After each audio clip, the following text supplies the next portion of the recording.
Nigeria has dropped 3 places on the 2019 Corruption Perception Index published by Transparency International, the worst ranking received by Africa's largest country in recent times.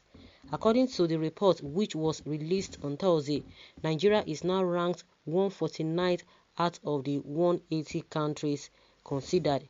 The country was ranked 146th in Transparency International's 2019 reports.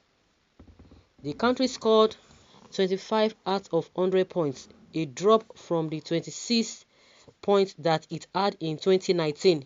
The index, which ranked 180 countries and territories by their perceived levels of public sector corruption in the opinion of experts and business people, uses a scale of 0 to 100, where 0 is highly corrupt and 100 is very clean. With the latest ranking, Nigeria is now the second most corrupt country in West Africa, with Guinea-Bissau the only country more corrupt than Nigeria in the sub-region. In Africa, only 12 countries are perceived to be more corrupt than Nigeria. They are Zimbabwe, Chad, Eritrea, Burundi, Congo, Guinea-Bissau, Democratic Republic of Congo, Libya, Equatorial Guinea, Sudan, Somalia, and South Sudan. Both Somalia and South Sudan were ranked as the most corrupt nations on earth. Somalia and South Sudan, the most corrupt nations on earth. The least corrupt countries in the world are Denmark, New Zealand, Finland, Singapore, Sweden, Switzerland, Norway, the Netherlands, Germany, and Luxembourg. United Kingdom, Canada, and Hong Kong were all ranked at 11th, while the United States received one of its lowest ever rankings at 25.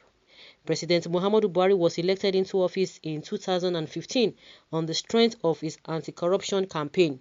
On Wednesday, Wole Soyinka, Nobel laureate, said the Buhari's administration lacks the steam to fight corruption. According to the playwright, so many people ought to be in prison in the government is serious about the fight against corruption.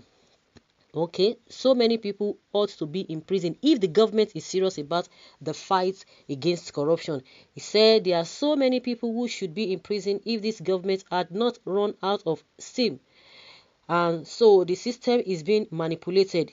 There are cases where the prosecution had reached the level where evidence had been given on governors who had been stealing and depositing in bits and pieces so as to not to flout a certain regulation.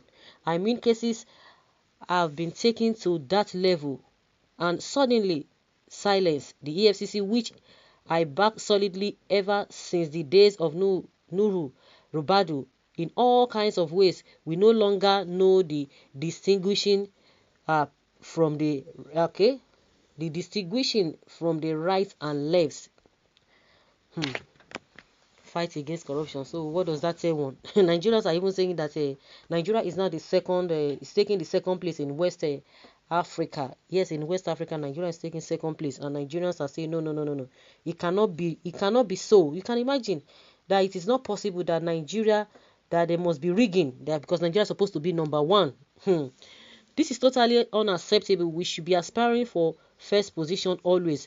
Buhari should kindly appoint more looters into his cabinet. That ranking is not correct. Nigeria is the most corrupt country in West Africa. Anytime, any day, Nigeria is always on top of that. They have bribed the person in charge of the list. We no go gree.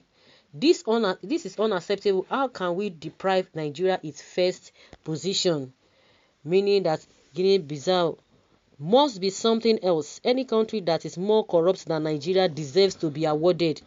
Meaning that even lands and buildings get missing there. No, it is rigging. We won't agree. We should go to court.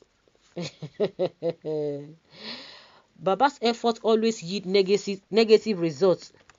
Promise to fight corruption. Corruption is what was under him. I belong to everyone. I belong to no one. We've seen where he belongs and who owns him. The most nepotistic leader Nigeria ever had. Promised to make dollar equal to naira. Naira has seen the lowest value under his watch. Promised to end insurgency. The country's security problems multi-dimensional. Insurgency, banditry, kidnapping. Job for 3 million Nigerians yearly. One a month basis.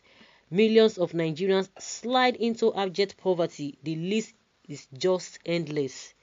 Please give us our first position. Must you deny us this again? But Mr. Integrity is still our president and fighting corruption. This administration has successfully institutionalized corruption.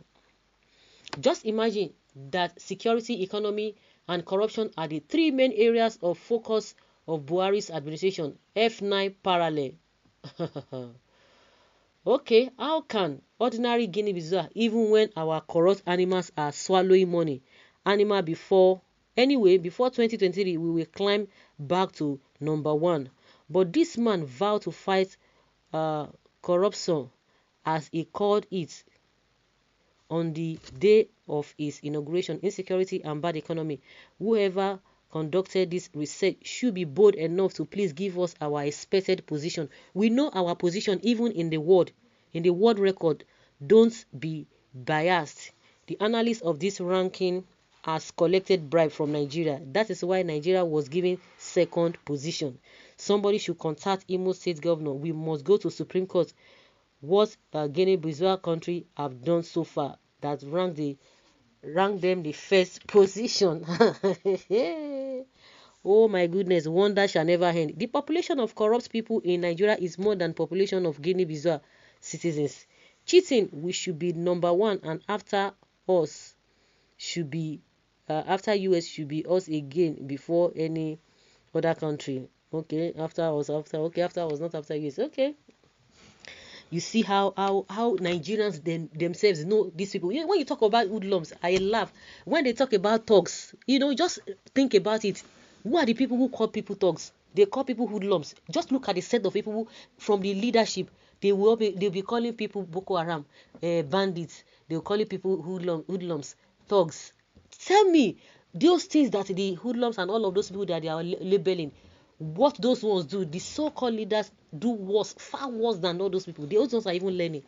They'll be talking hoodlums. Hey! See, wonder shall never end.